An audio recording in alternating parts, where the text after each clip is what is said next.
दोस्तों ये तो आपको पता ही होगा कि 25 दिसंबर 1885 में कांग्रेस की स्थापना की गई।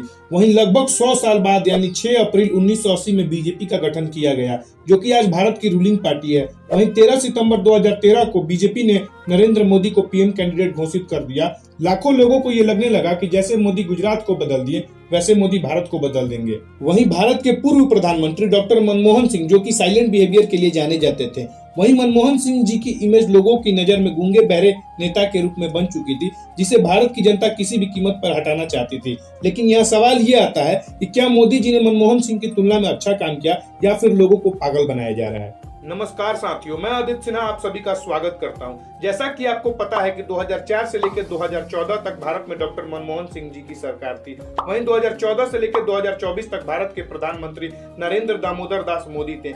आखिर मोदी के 10 साल और मनमोहन सिंह के 10 साल में कौन बेहतर है? क्या मोदी मनमोहन सिंह से बेहतर थे या फिर मनमोहन सिंह मोदी से बेहतर है? आज की ये वीडियो एक कंपैरिजन वीडियो है कि मोदी सरकार सही है या फिर मनमोहन सिंह की सरकार सही है। बेसिकली हम इन 5 चीजों पे कंपेयर करेंगे। पहला इंफ्रास्ट्रक्चर, दूसरा महंगाई, तीसरा डिफेंस सेक्टर, चौथा बेरोजगारी और पांचवा विदेशी नीति। किसी भी देश के डेवलपमेंट का सबसे बड़ा सबूत वहाँ का इंफ्रास्ट्रक्चर डेवलपमेंट माना जाता है और आज भारत ने अपने जीडीपी का 4% इंफ्रास्ट्रक्चर पे खर्च करता है। आइए कंपेयर करते हैं कि मनमोहन सिंह जी ने देश के इंफ्रास्ट्रक्चर को डेवलप कराया या फिर मोदी जी ने। अगर एयरपोर्ट का डाटा देखा जाए तो मनमोहन सिंह ने कुल 24 एयरपोर्ट बनवाए थे, वहीं मोदी जी ने 63 एयरपोर्ट बनवाए। मनमोहन सिंह की सरकार में 11.7 किलोमीटर रोड पर डे बनती थी, वहीं मोदी जी की सरकार में 37 किलोमीटर रोड पर डे बन रहा है। अगर बात करें मेट्रो की तो 2004 से लेकर 2014 तक 3 शहरों में मेट्रो बनवाई गई थी। वहीं 2014 से लेकर 2024 तक 10 शहरों में मेट्रो बनवाई गई है। अगर बॉर्डर रोड की बात करें तो मनमोहन सिंह जी की सरकार में 10 सालों में 3,323 किलोमीटर बॉर्डर रोड बनवाई गई है। वहीं मोदी जी की सरकार ने 6,700 किलोमीटर बॉर्डर रोड बनवाई है। अगर मेडिकल कॉलेज की संख्या को देखा जाए तो 2014 से पहले इस देश में 350 प्लस मेडिकल कॉलेज थी और आज 700 प्लस मेडिकल कॉलेज है। अगर यूनिवर्सिटी का डाटा देखा जाए तो 2014 से पहले 700 प्लस यूनिवर्सिटी थी और आज 1100 प्लस यूनिवर्सिटी है। 2014 से पहले मात्र 20,000 किलोमीटर रेलवे इलेक्ट्रीफाइड था और आज पूरा का पूरा रेलवे इलेक्ट्रीफाइड है। 2014 से पहले हमारे देश में 0 वंदे भारत ट्रेन थी और आज 40 से भी ज्यादा वंदे भारत ट्रेन है। ये है हमारे देश का इंफ्रास्ट्रक्चर डेवलपमेंट। अगर आपको मेरी बात पे भरोसा नहीं है तो सबसे पहले आप इसको वेरीफाई करें कि मैं सच बोल रहा हूं या फिर झूठ, उसके बाद ही कमेंट करें। अब बात करते हैं महंगाई के ऊपर। आप सबने ये कहीं ना कहीं सुना होगा कि बीजेपी गवर्नमेंट ने महंगाई बढ़ा दी और ये बात कहीं ना कहीं सही भी है कि मोदी जी ने इस देश में महंगाई बढ़ा दी। लेकिन हमें ये समझना होगा कि मनमोहन सिंह की तुलना में मोदी जी ने महंगाई बढ़ाई या फिर मोदी जी की तुलना में मनमोहन सिंह ने ज्यादा महंगाई बढ़ा दी। और इसको समझने के लिए हमें 2004 से लेकर 2014 तक मनमोहन सिंह यानी कांग्रेस के कार्यकाल को देखना होगा और 2014 से लेकर 2024 तक मोदी जी यानी बीजेपी के कार्यकाल को देखना होगा। और हमारे देश में कुछ लोग ऐसे भी हैं जो 2014 का कंपेयर 2024 से कर रहे हैं, लेकिन ये कंपेयर कहीं ना कहीं गलत है और लाखों लोगों को पागल बनाया जा रहा है। क्योंकि अगर हमें सचमुच कंपेयर करना है, सचमुच महंगाई के ग्राफ को समझना है तो हमें मनमोहन सिंह के 10 साल और मोदी के 10 साल को कंपेयर करना होगा। और महंगाई को पैरामीटर को नापने के लिए हम 4 चीजों के रेट को समझेंगे। पहला गैस सिलेंडर की कीमत, दूसरा पेट्रोल की कीमत, तीसरे आटे की कीमत और चौथा सोने की कीमत। 2004 में गैस सिलेंडर की कीमत 261 रुपए थी, वहीं 2014 आते आते गैस सिलेंडर की कीमत 410 रुपए हो गई थी। एक तरफ मनमोहन सिंह ने गैस की कीमत को दुगनी कर दी और आज गैस सिलेंडर की कीमत 800 रुपए है, वहीं मोदी सरकार ने भी गैस की कीमत को दुगनी कर दी। वहीं 2004 में अटल बिहारी वाजपेयी ने मनमोहन सिंह को पेट्रोल की कीमत 36 रुपए 81 पैसे दी थी, वहीं मनमोहन सिंह ने उस कीमत को 2014 आते आते 74 रुपए तक पहुंचा दी। यानी मनमोहन सिंह ने पेट्रोल की कीमत को डबल कर दी और आज मोदी सरकार ने पेट्रोल की कीमत को 95 रुपए तक पहुंचा दी। एक तरफ मनमोहन सिंह ने पेट्रोल की कीमत को 38 रुपए बढ़ा दी, वहीं मोदी ने 21 रुपए बढ़ाई, तो लोग कह रहे हैं कि मोदी ने महंगाई बढ़ा दी। अगर आटे की कीमत को देखा जाए तो 2004 में आटा 8 से 9 रुपए प्रति किलो मिलता था और 2014 आते आते आटे की कीमत 21 रुपए हो चुकी थी और आज आटा 29 रुपए पर केजी मिल रहा है। यानी कांग्रेस ने 10 सालों में आटे की कीमत को 12 से 13 रुपए बढ़ा दी, वहीं बीजेपी सरकार ने आटे की कीमत को 8 से 9 रुपए बढ़ा दी। अब बात करते हैं सोना यानी गोल्ड के ऊपर। 2004 में सोने की कीमत लगभग 5,000 रुपए थी, वहीं 2014 आते आते उसी सोने की कीमत बढ़कर 29,000 रुपए हो चुकी होती है और 2024 में उसी सोने की कीमत 73,000 रुपए हो चुकी है। अगर इसको साइड करके देखा जाए तो इकोनॉमिक्स की सरकार में सोने की कीमत 5 गुना बढ़ जाती है और चाय वाले की सरकार में सोने की कीमत दुगनी हो जाती है, तो लोगों को महंगाई दिखने लगती है। और जो लोगों को लगता है कि मैं झूठ बोल रहा हूँ, मैं फैक्ट को बदल रहा हूँ, वो सबसे पहले मेरी बातों को वेरीफाई करें। अब आप बताइए कि हमारे देश में ज्यादा महंगाई कौन बढ़ाई, इकोनॉमिक्स प्रधानमंत्री ने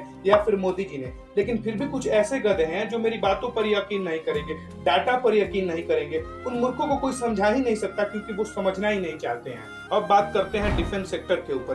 भारत मनमोहन सिंह की राज में ताकतवर था या फिर मोदी की राज में ताकतवर था? इसको कंपेयर करने के लिए हम देश में हुए आतंकी हमलों पर बात करेंगे। मनमोहन सिंह की राज में आए दिन आतंकी हमले होते रहते थे, जैसे हैदराबाद बम धमाका, मुंबई अटैक, 26/11 अटैक, ताज बम ब्लास्ट एक्सेट्रा। और ऐसा भी नहीं है कि मोदी के आने के बाद आतंकी हमले रुक गए। मोदी के आने के बाद ही पुलवामा अटैक हुआ। लेकिन मोदी और मनमोहन सिंह में फर्क इतना है कि मोदी ने 40 शहीदों की जगह 400 आतंकवादियों को ढेर कर दिया, अभिनंदन को भारत वापस ला दिया। लेकिन दुख हमें इस बात का है कि बराक ओबामा ने अपनी बुक में ये लिखा है कि जब वो भारत आए हुए थे और 26 अटैक के हमले के बाद भारतीय सेना हमले के लिए तैयार थी, लेकिन यूपीए सरकार ने आदेश इसलिए नहीं दिया ताकि इससे बीजेपी को फायदा हो सके। ये है कांग्रेस की असलियत।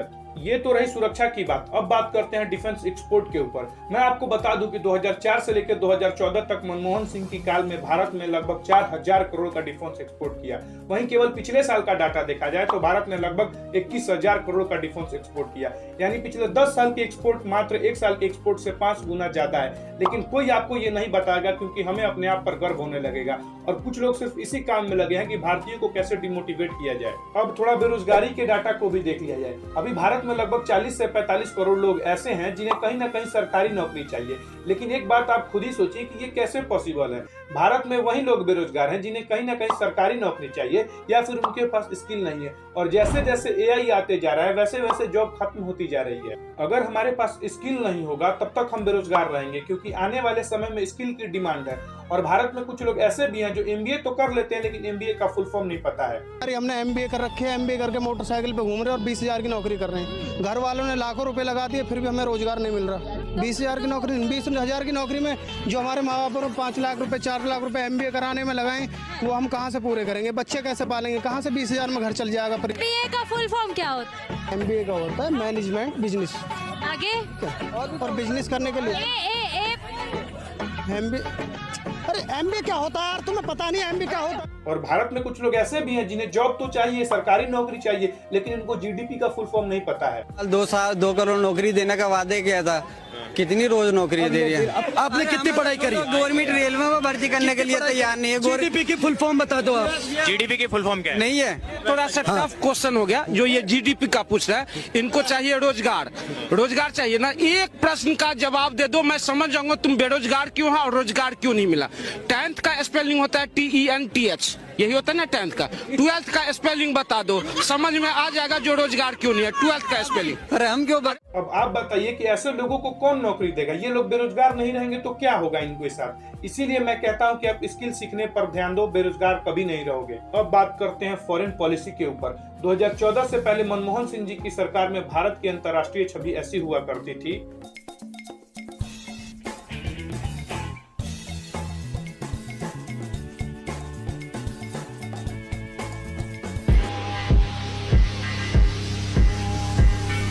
Mr. Modi is the boss. अभी मोदी वर्ल्ड के सबसे फेमस लीडर हैं और आपको जान के ये बहुत खुशी होगी कि कतर ने भारतीय नेवी ऑफिसरों को फांसी देने के बाद भी उन्हें रिहा कर दिया। इसमें आपको क्या लगता है कि ये किसकी देन है? ये कहीं ना कहीं मोदी की देन है। इससे हमें पता चलता है कि मोदी की फॉरेन पॉलिसी कैसी है। ऐसे हमारा प्रयास कैसा लगा आप हमें कमेंट करके जरूर बताइए। अगर हमारा प्रयास अच्छा लगा हो तो वीडियो को लाइक और चैनल को सब्सक्राइब जरूर कीजिएगा, ताकि हम आपके लिए और वैल्यूएबल कंटेंट बनाने के लिए हमें मोटिवेशन मिलता रहता है। जय हिंद, जय भारत।